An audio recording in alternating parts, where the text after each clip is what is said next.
Deesa Tharad highway પર અત્યારે મુસાફરી કરવી એટલે યાતના ભોગવવા સમાન બની ગઈ છે.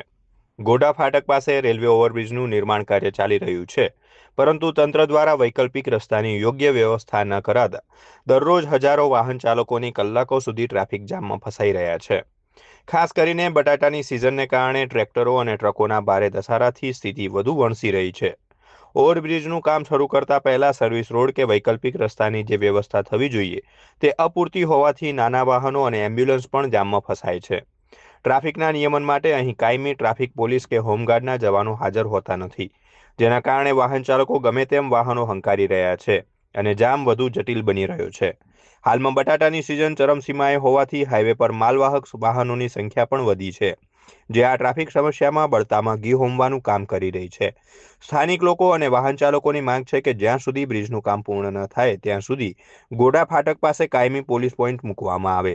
દર્દીઓ, નોકરિયાત વર્ગ અને વિદ્યાર્થીઓને પડતી મુશ્કેલીઓ ધ્યાને લઈ વહીવટીતંત્ર તાત્કાલિક ધોરણે ટ્રાફિકનું સુચારુ સંચાલન કરે તે અત્યંત અનિવાર્ય છે.